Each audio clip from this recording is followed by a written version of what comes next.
I greet all viewers in the name of Jesus. I thank God for the privilege of life. I also thank the parish vicar, Reverend Githaiga, for creating this platform where we have been sharing pertinent issues affecting the world during this pandemic period. Today's topic is forgiveness. During this COVID-19 pandemic, many people may be feeling angry about deep losses related to jobs, normalcy, routines, cherished activities, the health of self or loved ones, or the ability to see friends and family. Sometimes we may have been upset due to one of us keeping memory of all the wrongs that have happened, so that whenever there is a small misunderstanding, one party calls to memory all the past wrongs of their colleague and verbalizes them fully, one by one, hence making the other party more frustrated and angry. Is that familiar?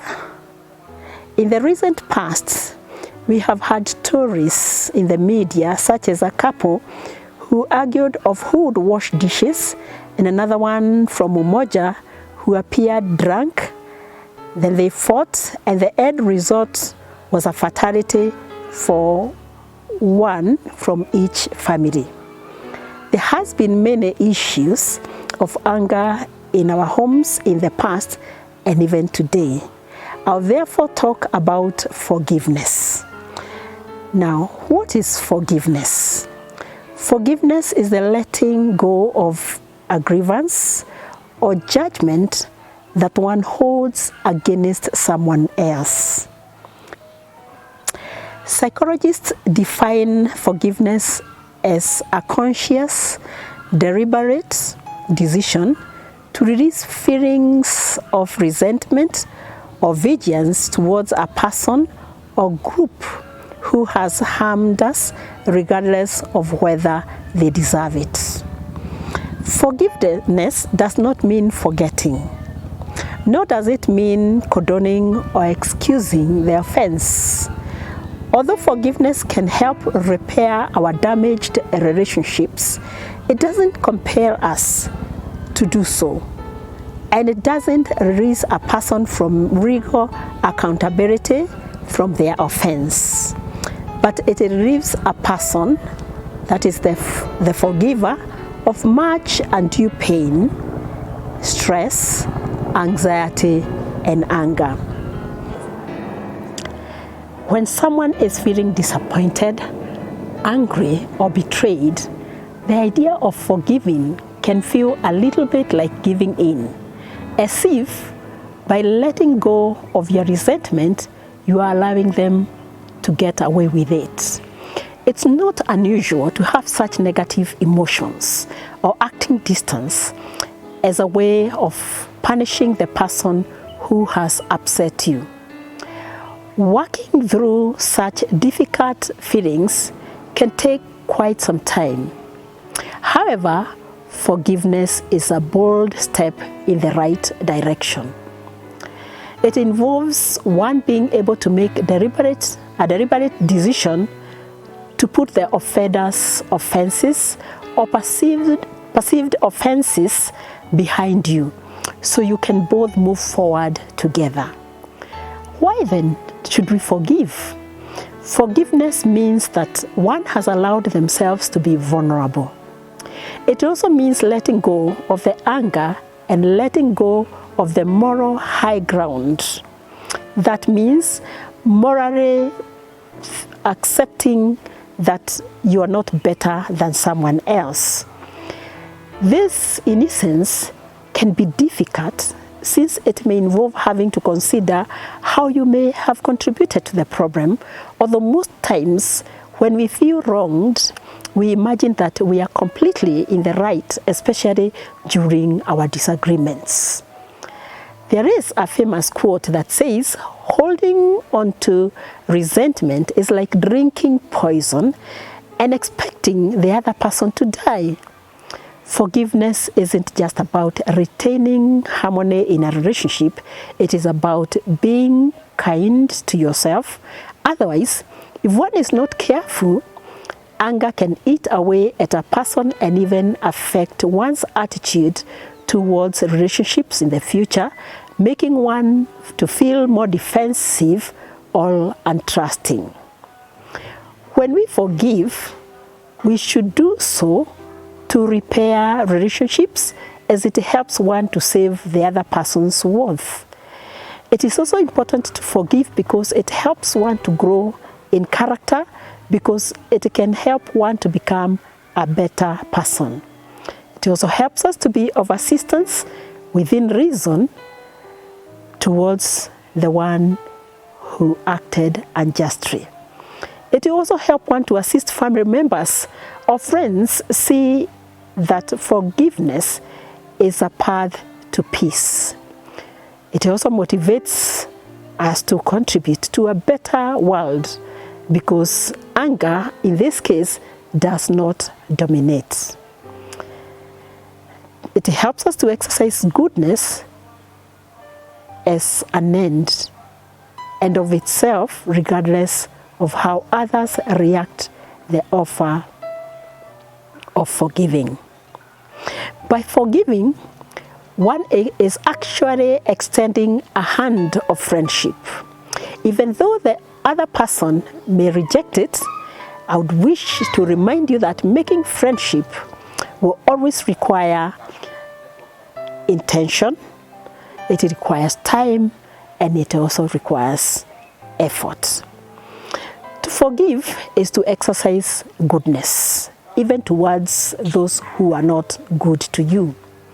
Forgiveness is said to be the most heroic of all the moral virtues, such as justice, patience, and kindness, or even humanity. It is most likely heroic because there is no other moral virtue that concerns the offer of goodness through one's own pain towards the one who caused that pain. Now, how can we build forgiveness in our relationships? Forgiveness is a skill. Therefore, try to learn to build it into your friendship on a day-to-day basis. Note that people don't stumble on mountains, but they stumble on pebbles. Therefore, learn to let go of little things so as to avoid the kind of petty conflicts that over time can begin to erode away a relationship. That doesn't mean simply letting your partner, family, or friends walk all over you. It can, in many cases, mean letting them to know that they have upset you, but not dwelling on the issue for long. Look for an appropriate time to talk about the issue and be completely decided not to make mountains out of molehills. Every relationship requires a bit of give and take. Learning to forgive can make that whole process a lot easier. I like the quotation from Martin Luther King Jr., who said that we must develop and maintain the capacity to forgive. And he said that he who is devoid of the power to forgive is devoid of the power to love. He also said that there is some good in the worst of us and some evil in the best of us. When we discover this, we are less prone to hate our enemies. The quote explains that without forgiveness, we take away our power to love others. What makes it difficult for you and I to forgive is the fear of vulnerability, fear of losing control or losing power. The problem with this type of thinking is exactly the opposite of what Martin Luther King Jr. was talking about in the quotation I've stated. In a real sense, for Forgiveness empowers us, since it's the first step in rehabilitating oneself from the painful past, and it drives us to new beginnings. Maybe that is why Jesus emphasized so much on love and forgiveness for each other. Forgiveness as a concept is mentioned more frequently. For example, the word forgive appears 42 times in the Old Testament and 3 times in the New Testament. The word forgiven appears 17 times in the Old Testament and 28 times in the New Testament. And the word forgiving appears 6 times in the Old Testament and 1 time in the New Testament. Forgiveness is a choice. It is something within us, something that requires my effort and your effort. It isn't easy though. It is one of the hardest things to do. However, forgiveness is an important part in the healing process. I want to talk about the mental health benefits of forgiveness. Number 1, forgiveness is good for our health. Research has shown that forgiveness has effects on lowering blood pressure. A recent study of married couples in the Journal of Personal Relationships showed that when the victim in the situation forgave the other person, both experienced a decrease in blood pressure. Number 2, forgiveness may have immune system benefits. A research over people who were HIV and practiced genuine forgiveness towards someone who had hurt them had a higher CD cell percentage. This is considered positive for their immune status. Forgiveness also relieves stress. When we are chronically angry, we're in a fright mode, which can have effects on our blood pressure and heart rate. But when we forgive, that leads to decreased stress, which can help to diminish our anger, anxiety, and even hurt. It has also been reported on a certain study that when people hold on to a grudge, they had higher physiological activity such as facial muscle tension, heart rate, blood pressure, and sweating compared with when they forgive. It is also said that you may live longer when you forgive. People who practice conditional forgiveness, in other words, people who can only forgive if others say sorry first or promise not to do the offense again, this group of people are more likely to die earlier compared with people who practice unconditional forgiveness. Forgiveness literally helps you to sleep better at night. A certain study showed that forgiveness is associated with a whole range of health measures that include sleep quality and fatigue. Researchers found that the health benefits of forgiveness seem to come largely from its ability to reduce negative sleep effects such as feelings of tension, anger, depression, or fatigue. With forgiveness, the victim resigns ideas of revenge and feels less hostile, less angry, or upset about the experiences. It has been said that less anxiety and hostility equals to better sleep, and better sleep means better quality of life. Note that forgiveness is not something one does for the person who wronged them. Rather, it is something that one does for their own gain. It is evident that being unable to forgive is a toxic poison to the spirit, to the mind, and the body, because when we think of the people that we refuse to forgive, our spirits become dark and world-weary, our minds turn to anger and our stomachs begin to fill with acidity, and perhaps our hands begin to sweat. This is proof that when we maintain bitterness and contempt towards someone, we are actually binding ourselves to that person in a dark way.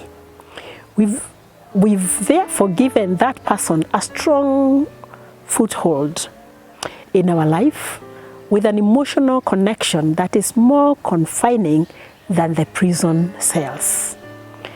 It's a jail sentence of solitary anger because in most cases that person has most likely moved on with their life, and yet we have given them the power to control our feelings, moods, and even behavior. Forgiveness is the only thing that breaks that negative emotional bond. It is the very key that sets us free. Personally, it has been quite humbling when someone has forgiven me and restores my broken spirit when I knew I was guilty and quite deserving of their anger and disappointment. I learned that there is no greater feeling than experiencing that kind of love from someone I hurt, and therefore have learned to bestow that very gift upon another human being who has hurt me or disappointed me. In conclusion, I want to say that mental health benefits of forgiveness can be profound and in many cases necessary to preserve our own well-being. It is said that when you forgive, you honor yourself, and this is a sign that you deserve a happy life. Forgiveness is like a soothing balm that heals us from the inside and out, and its afterglow has power to overflow into every aspect of our lives. One writer said that a dove will never be found in a burning tree, and love will never be found in a heart that won't forgive. When one has forgiven, it is easy to let go of feelings of bitterness, resentment, and vengeance. The partial truth about us is hard to accept.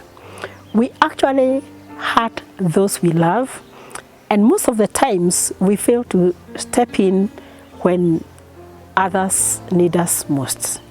The story of the man who beat up his wife in anger and also his son for overfeeding the chicken was reported at the police station by the wife.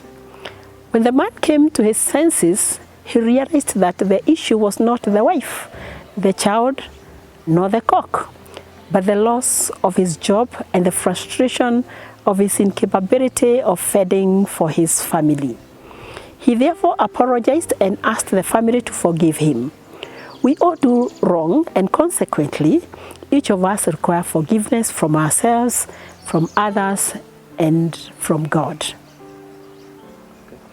It is impossible to experience true love if our hearts are unwilling to forgive others. Forgiveness is absolutely necessary for us to experience real love. Unforgiving feelings and love can never coexist comfortably within the heart. So the question is, what is next? I would love to request you to close your eyes and picture the person or group of people you have been unable to forgive in your life. Visualize them standing before you.